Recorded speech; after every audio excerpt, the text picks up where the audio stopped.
सुना है तेरे या मेरे परमात्मा कृष्ण रूप में प्रकट हुए। हरे कृष्ण जन्म भयो अरे बधावा लेवे आई। जैसे कल हमारे संगीत वाले परीक्षित जी से मांग के कह रहे थे हमारी कहाँ है बधाई, ऐसे नंद बाबा से मांग रही हैं आके ढाड़े।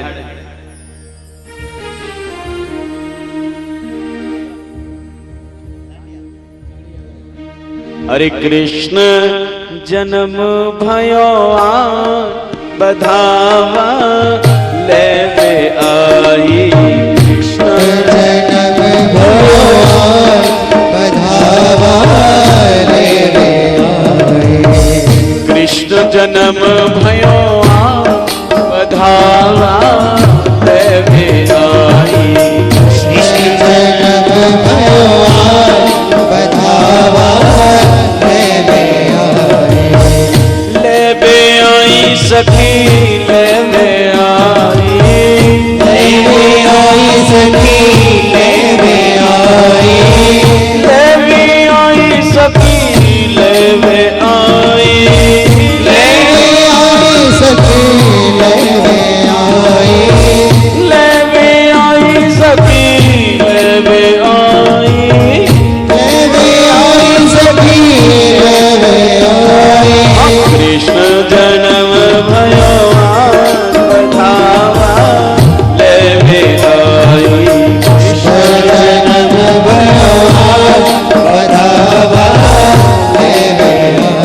हरे कृष्ण जन्म भयो आज बधावा लेवे आई रे। कृष्ण जन्म भयो बधावा लेवे आई।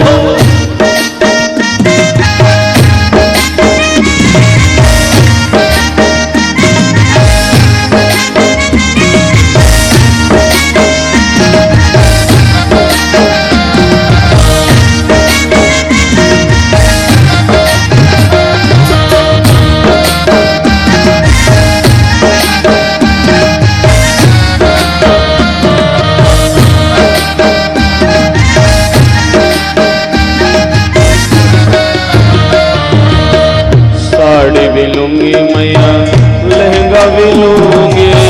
साड़ी लूंगी मैया लहंगा भी लूंगी। साड़ी भी लूंगी मैया लहंगा भी लूंगी। साड़ी लूंगी मैया लहंगा भी लूंगी। मेरी चूनर की मेरी माई रे।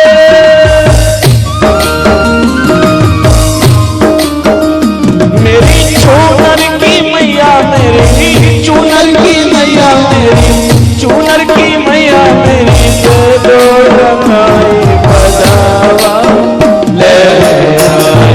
कृष्ण जन्म भयो बधावा लेवे आई। कृष्ण जन्म भयो बधावा ले आई। कृष्ण जन्म भयो बधावा लेवे आई। आ रहे हैं ब्रजवासी चल चल करके नंद बाबा के आंगन में।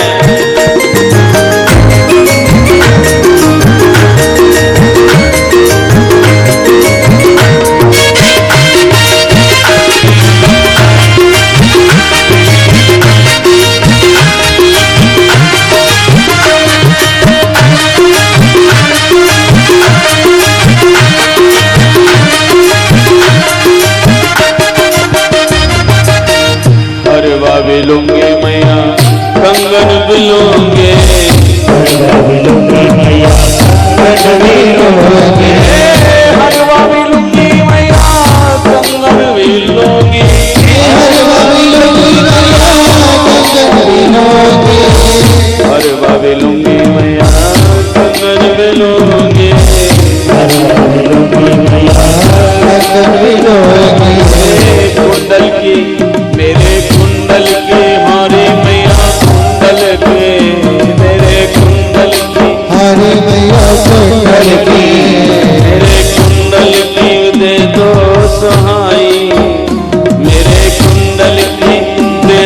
नहाई बनावा लेवे आई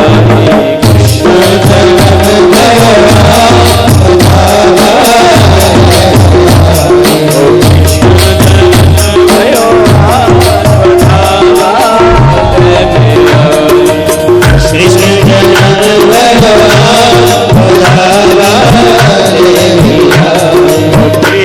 जन्म भयो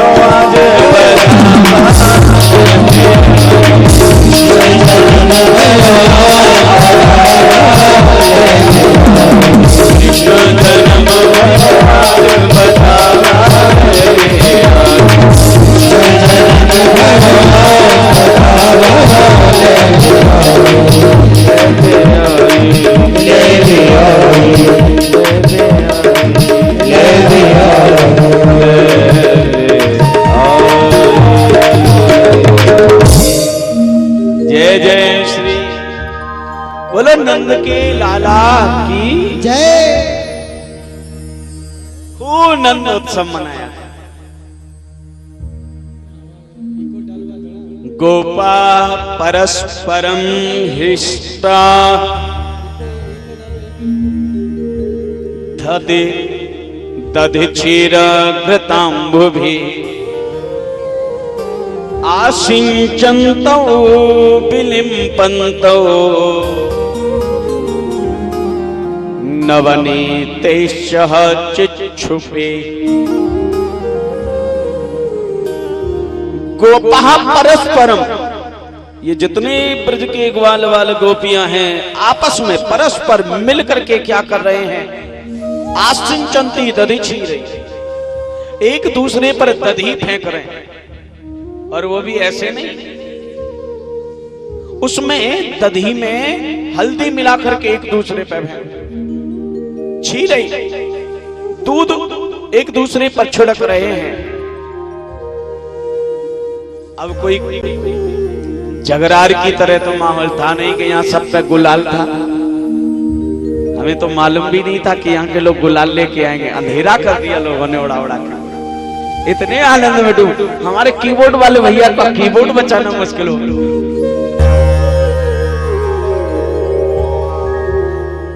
वहां उस समय उनके पास दधी माखन यही होता था ब्रज में, तो उन्होंने और कुछ नहीं लुटाने के लिए मिला, तो उन्होंने दधी को लुटाना, मलना एक दूसरे पर शुरू कर दिया। और एक दूसरे पर महाराज खूब दधी, खूब दूध, माखन एक दूसरे को लपेट रहे। प्रसन्नता छलक रही है ब्रजवासियों की यहाँ। हो भी क्यों ना आनंद उमड़ रहा है, हो भी क्यों ना आनंद, क्योंकि आनंद कंद भगवान कृष्ण का प्राकट्य जो।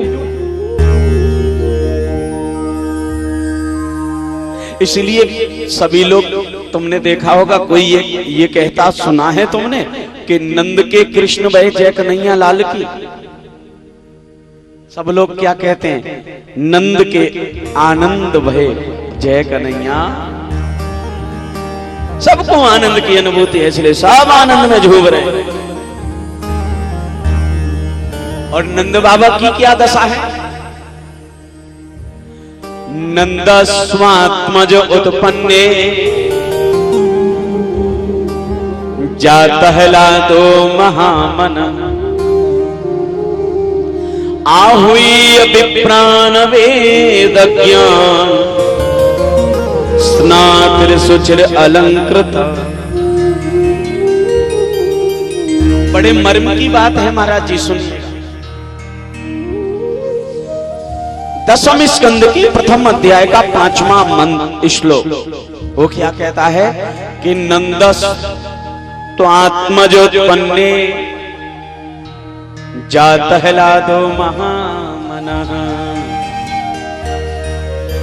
नंद बाबा के नंदस माने नंद बाबा के स्व माने अपना, आत्मज माने बेटा।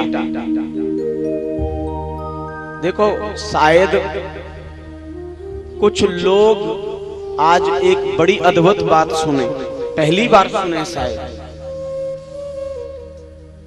शायद कुछ लोग असहमत भी हों, लेकिन मैं एक अद्भुत बात आपको बताने जा रहा हूं जो आज तक आपने नहीं शायद सुनी होगी, और मैं अपनी तरफ से नहीं बोल रहा हूं, वो सब प्रमाण दे करके बताऊंगा आप। पूज्य महाराज श्री नंदा स्वात्मजोत्पन्ने जातः लादो महामन आहूय विप्राण वेदज्ञान स्नात्र सुचिर अलंकृतः नंद बाबा के अपने बेटा उत्पन्न हुआ तो उनको आनंद की उत्पत्ति हुई, आनंद का अनुभव हुआ, और उन्होंने क्या किया, आहूय विप्राण वेदज्ञान, वेदों के जानने वाले ब्राह्मणों को, संतों को बुला करके स्नान आदि करके खूब ब्राह्मण और संतों को इन्होंने अलंकृत सजा करके सोने से गायें और बछड़े दान में दिए नंद बाबा। इसमें विशेष बात मैं आपको बताऊं क्या है कि नंदस आत्मज उत्पन्न, नंदः माने नंद के, स्व माने अपना, और आत्मज माने बेटा। नंद बाबा के अपना बेटा उत्पन्न हुआ, इसलिए उनको आनंद की अनुभूति हुई। आपके ज्ञानार्थ बता दूं कि नंद बाबा के यहां भी कृष्ण का प्राकट्य हुआ और देवकी के यहां भी कृष्ण का प्राकट्य हुआ। अर्थात कहूं कि देवकी के यहां भी लड़का पैदा हुआ था और नंद बाबा के यहां भी लड़का ही प्रकट हुए थे। दोनों जगह लड़के प्रकट हुए, नहीं तो ये भागवत का श्लोक झूठ नहीं बोलता कि नंदः स्वात्मज उत्पन्न, नंद बाबा के अपना बेटा हुआ इसलिए उनको आनंद की अनुभूति हुई। यहां कितने बुजुर्ग लोग बैठे हैं, शायद इन्होंने पहले किसी ने सुना हो कि नंद बाबा के यहाँ भी लड़के के रूप में भगवान प्रकट हुए और देवकी के यहाँ भी लड़के के यहाँ रूप में प्रकट हुए। और ये मैं नहीं कह रहा, भागवत के श्लोक को सुनिएगा, मैं बिल्कुल प्रमाण दे के बोल रहा हूं। 10वें स्कंद का पहला अध्याय और पहला श्लोक वो क्या कहता है कि कथितो वंश विस्तारो भविता सोमसूरयो राज्ञां च उभय वंश्यानां चरितम परमाद्भुतम। परीक्षित कहते हैं सुखदेव जी महाराज, कथितो वंश विस्तारो, कथितो माने कहिए, वंश विस्तारो माने वंश की कथा विस्तार से। कौन से वंश की? उभय चंद्र सूर्यो, सूर्य वंश और चंद्र वंश की कथा हमें विस्तार से सुनाओ। और राज्ञाम च उभय वंश्यानाम, दोनों वंशों में जो राज्य हुए हैं, राजा हुए हैं, उनके अद्भुत चरित्रों को मुझे विस्तार से सुनाओ। ये पहले श्लोक में परीक्षित ने सुखदेव जी से प्रार्थना की और तुरंत दूसरा श्लोक बोला। दूसरे श्लोक में क्या कह रहे हैं? अवतीर्य यदोश्च धर्मशीलस्य नितरां मुनिसत्तमः तत्रांशेन अवतीर्ण्य विष्णुवीर्याणि संसना। दूसरे श्लोक में परीक्षित जी फिर प्रार्थना कर रहे हैं सुखदेव जी से। क्या कह रहे हैं? हे सुखदेव जी महाराज, हमें यदोश्च धर्मशीलस्य, यदु जी महाराज जो धर्मात्मा धर्मशील राजा थे यदुवंश के, उनके वंश में तत्रांशेन अवतीर्ण्य, विष्णु अपने अंश से, विष्णु के अंश से, जो विष्णु भगवान यदुवंश के में देवकी और वसुदेव के यहाँ मथुरा की जेलों में प्रकट हुए, उनकी मुझे कथा सुना दो। यदोश्च धर्मशीलस्य नितरां मुनिसत्तमः तत्र अंशेन अवतीर्ण्य, तत्र माने वहां, अंशेन माने अंश से, अवतीर्ण्य माने अवतार हुआ। किसका? बोले विष्णुवीर्याणि संसना, विष्णु के अंश से जो देवकी के यहाँ प्रकट हुए, उनकी कथा सुनाओ। मान लीजिए अगर देवकी के यहाँ, वसुदेव के यहाँ और नंद बाबा यशोदा के यहाँ एक ही बालक पैदा होता तो बात खत्म हो गई। यहीं पे दूसरे श्लोक में बोल दिया कि देवकी के जो भगवान प्रकट हुए उनकी मुझे कथा सुनाओ, तो परीक्षित जी को कथा सुनाना शुरू कर देते सुखदेव। लेकिन तुरंत नहीं की। क्यों? क्योंकि तीसरे श्लोक में राजा परीक्षित ने फिर एक नया प्रश्न कर दिया। और वो क्या किया? वो कहता है महाराज, अवतीर्ण्य यदुर्वंशे भगवान भूत भावन।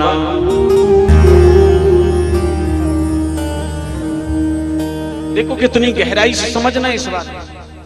अवतीर्य यदुर्वंशे भगवान भूत पावन, कृतवान यानि विश्वात्मा तानि नोबद विस्तरात्। श्लोक के अर्थ को समझना। यदुजी ही के वंश में वसुदेव देवकी के यहां तो विष्णु के अंश से बालक हुआ, उनकी तो कथा सुना दो मुझे।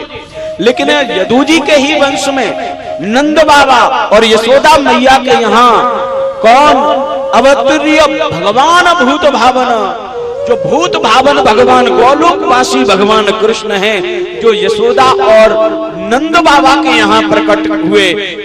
कृतवान यानी विश्वात्मा, सारी विश्व की आत्मा का जो अंश का अंशी है, सारी विश्व की आत्मा का जो परमात्मा है, स्वामी है, वो जो प्रकट हुआ भूत भावन भगवान।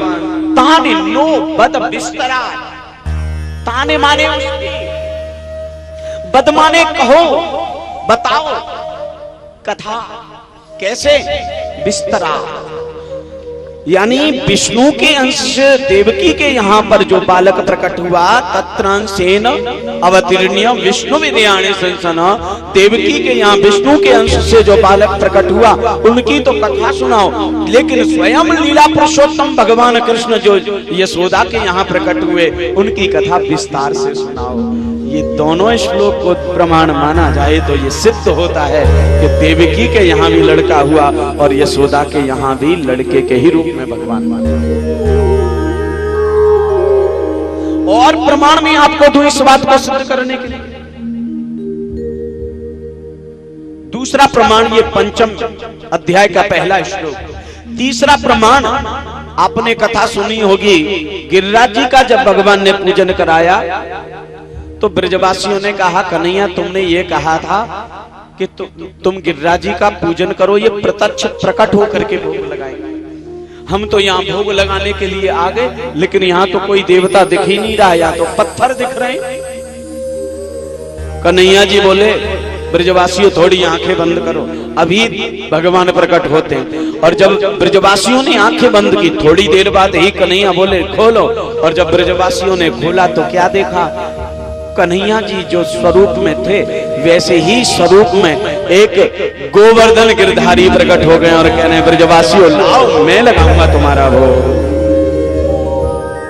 एक तो ब्रजवासियों से कह रहा है, ब्रजवासियों प्रकट हो गए गिरिराज जी, लगाओ भोग। एक रूप ते पूजे, एक ते पूजवाए री, मैया यशोदा जी को लाला कन्हैया गिरवर पूजाए रहे हो। सबने सुना है ना कि एक रूप से तो गिरिराज जी प्रकट होकर के भोग लगा रहे हैं और एक पूजन करवा रहे हैं। दो रूप में प्रकट हो गए। ये दो रूप कहां से आए मालूम है? वैसे तो परमात्मा सर्वशक्तिमान है, कितने ही रूप धारण कर ले, लेकिन दो ही रूप बनाए। आपके ज्ञानार्थ बता दूं, देवकी के यहाँ जो बालक प्रकट हुए वो विष्णु के अंश हैं। विष्णु भगवान नहीं है, विष्णु देवता हैं। ध्यान से सुनना, ब्रह्मा विष्णु महेश ये तीनों देवता हैं, परमात्मा नहीं है। ये पूर्ण ब्रह्म नहीं है। पूर्ण ब्रह्म तो केवल मेरा गोविंद परमात्मा कृष्ण है, जो गोलोक धाम में निवास है। वो सारा जगत का नियंता जो सच्चिदानंद रूप है, विश्वोत्पत्त्यादि हेतवः है, तापत्रय विनाशाय है, जो वो पूर्ण पुरुषोत्तम भगवान कृष्ण ही पूर्ण परमात्मा है। ये तीनों देवता हैं। परमात्मा ने इनको रजोगुण से ब्रह्मा, तमोगुण से रुद्र भगवान को, शंकर भगवान को और शतोगुण से भगवान विष्णु को प्रकट किया है, सृष्टि को उत्पन्न करने, पालन करने, संहार करने। उन्होंने अपने ही रूप को तीन रूपों में विभाजित करके देवताओं के रूप में ब्रह्मा विष्णु महेश बने हैं भगवान स्वयं कृष्ण। देवकी के यहाँ जो बालक प्रकट हुआ वो विष्णु के अंश हैं। यशोदा के यहाँ जो बालक प्रकट हुआ वो पूर्ण पुरुषोत्तम भगवान कृष्ण है। अभी मैं आपको थोड़ी देर बाद बताऊंगा कि पूर्ण अवतार अगर कोई है तो कृष्ण भगवान, थोड़ी देर बाद मैं सुनाऊंगा। लेकिन अभी इसी विषय पे हम चर्चा करते हैं। देवकी के यहाँ विष्णु के अंश से जब बालक प्रकट हुए तो उनको लेकर के वसुदेव जी गोकुल आए। वहां स्वयं लीला पुरुषोत्तम भगवान कृष्ण प्रकट हुए हैं योग माया को लेकर के। योग माया और कृष्ण दोनों लेटे हुए हैं।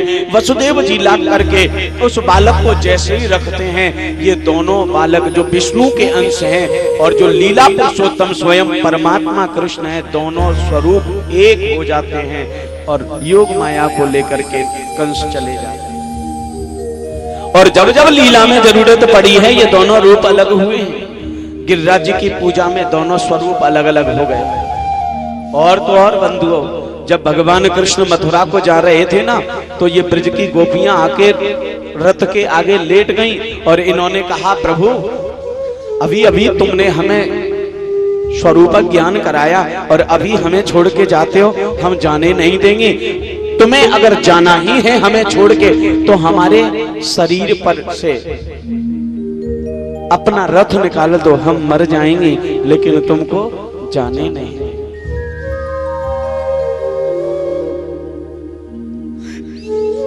लेट गई हैं रास्ते में और भगवान मथुरा जाना चाहते, लेकिन गोपियां जाने नहीं दे रही। तब बंधुओं भगवान ने एक श्लोक बोला है, ध्यान से सुनिएगा।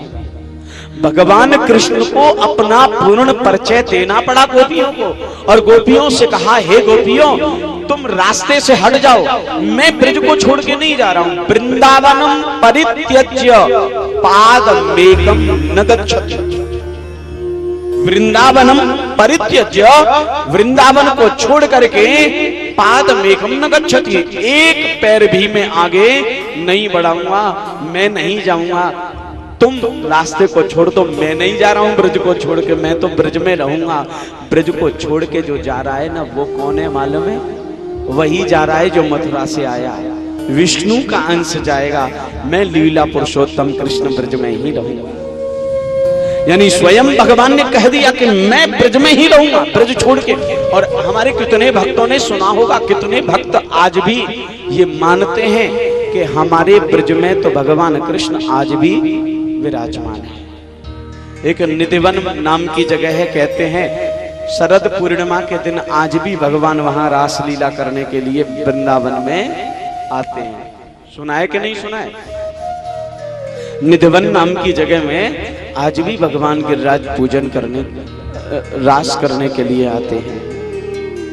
लीला पुरुषोत्तम तो ब्रज को छोड़ के कहीं गए नहीं, क्योंकि ये जो ब्रज है ना, ये ब्रज बंधुओं भगवान कृष्ण का गोलोक धाम से लाया हुआ एक भाग है। ये पृथ्वी का अंग नहीं है ब्रज। ये ब्रज बंधुओं कहां से लाया है? भगवान स्वयं कृष्ण ब्रज को गोलोक धाम से लेके आए। कह दो प्रेम से, जरा जोर से बोलो, आलस्य छोड़ो। एक बार और बोलना पड़ेगा प्यारे, जय जय श्री राधे। जैसे पुराने समय पे बुजुर्ग लोग ने देखा होगा, किसी का पैंट फट जाता, कुर्ता फट जाता, तो हम उसी रंग का कपड़ा लेकर के उस जगह पे थेगरी लगा देते, मेल मिला करके। बिल्कुल वैसे ही रंग, वैसे ही कलर का कपड़ा लिया, थेगरी लगा दी। ऐसे इस ब्रज मंडल को भगवान कृष्ण और राधा जी गोलोक धाम से लेके आए और पृथ्वी पे इसको थेगरी की तरह स्थापित कर। ये ब्रज भूमि मेरे प्यारे, ये जमीन का भाग नहीं है, ये परमात्मा का लाया हुआ भाग। ब्रज को छोड़ के मेरे भगवान जा ही नहीं सकते। इसलिए जब यहां मथुरा को गए हैं तो विष्णु के अंश वापस गए हैं, जो मथुरा से आए थे मथुरा को वापस चले गए। लीला पुरुषोत्तम कृष्ण तो ब्रज में ही रहे। और एक और मैं मजे की बात बताऊं, तर्क संगत आपको। आपने भगवान कृष्ण की, यहां मैंने दो चार लोगों के मुख से सुना, प्रेम सागर और सुख सागर पढ़ा है हमने। तो जिन्होंने पढ़ा होगा तो उन्होंने कृष्ण लीला को पढ़ा होगा, देखा होगा। किसी कथा में तुमने ये सुना, कहीं भी किसी भी जगह तुमने ये सुना कि भगवान कृष्ण जब तक मथुरा नहीं गए हैं उससे पहले उन्होंने चक्र उठाया हो और चक्र से किसी राक्षस का वध किया हो? कोई कथा में आता है? नहीं आता। जब तक भगवान मथुरा नहीं गए हैं तब तक भगवान कृष्ण ने कहीं चक्र नहीं उठाया, क्योंकि वहां तो भगवान लीला पुरुषोत्तम अपनी इच्छा से लीला कर देते हैं। वो तो किसी को हाथ से राक्षस को मार देते हैं, किसी को पैर से मार देते हैं, किसी की चोंच को फाड़ करके मार देते हैं, किसी को एक मुष्टिका से मार देते हैं। उनको चक्र उठाने की जरूरत ही नहीं है, वो तो लीला पुरुषोत्तम है, इसलिए चक्र उठाने की जरूरत नहीं। जहां चलता था न काम तीर और कमानों से, विजय नटवर की होती थी वहां मुरली की तानों से। उनको जरूरत ही नहीं थी। हाँ, जब मथुरा को गए हैं भगवान कृष्ण तो लीला पुरुषोत्तम ब्रज में रह गए, विष्णु के अंश गए और फिर आगे जो राक्षस मारे भगवान ने वहां चक्र उठाया है। क्योंकि चक्र किसके पास होता है? कृष्ण के पास में या विष्णु जी के पास? विष्णु भगवान का शस्त्र है चक्र, आगे विष्णु भगवान की लीलाएं हैं, इसलिए वहां चक्र की लीला है। लेकिन यहाँ वो पूर्ण पुरुषोत्तम परमात्मा, वो परमात्मा जिसके लिए योगी लोग ध्यान लगाते हैं, जिसके लिए भक्त लोग कहते हैं हे प्रभु तुमसे मिलने को जी कर